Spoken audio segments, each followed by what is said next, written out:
नहीं जावन माजा मिली नहीं गाया राजा जावन माजा मिली नहीं गाया राजा जावन माजा मिली तो हमारा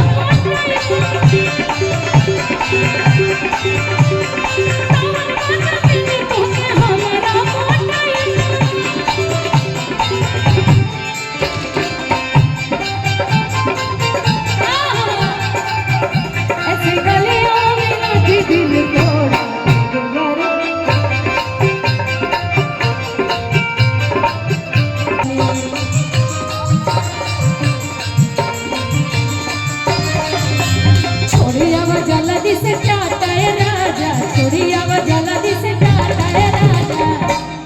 लेकिन आपके साथ एक घटना तो हुआ है, उसी को लेकर हम कह रहे हैं। मेरे साथ तो बहुत घटना हुआ है।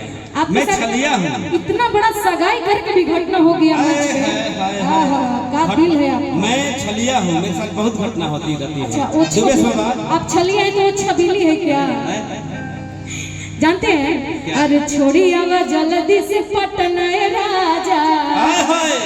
अगर किसी से दिल लगाइएगा तो ये गाना जरूर सुनिएगा। दिल ना लगाइएगा तो प्यार करते हैं ना, प्यारो ना करेगा। दिमाग लगाते हैं? दिमागो नहीं लगाते। दिमाग तो जरूर लगाते हैं ना, हम देह लगाते हैं, हाथ में सब लगा देते हैं।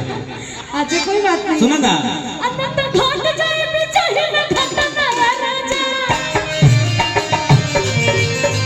जाई बीच ही में घटना है राजा।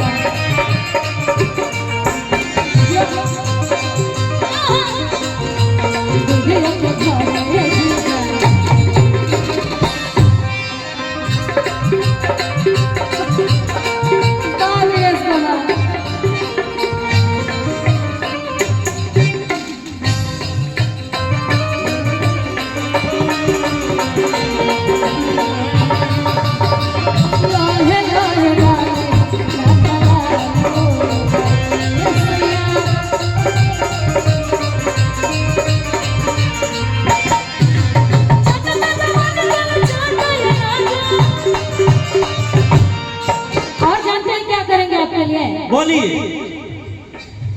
संगा ही चटाई अभी छाई की गला, आखुरी से बोर के खियाई की गला।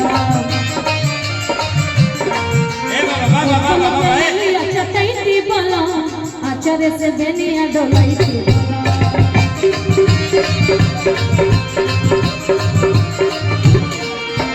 बाबा कहाँ जाता नी मुखिया जी बताई ना। मुखिया जी, मुखिया जी मन होखे तो बोली ना, नहीं तो रुआ खाई बर्दाश्त वाला गोली ना। मन तो बा लेकिन मन ऊर्जा बा। मुखिया भी ना ना, यही से बैठ जाए। बैठी है मुखिया जी। इतना सुंदर रहो। अरे राहु रे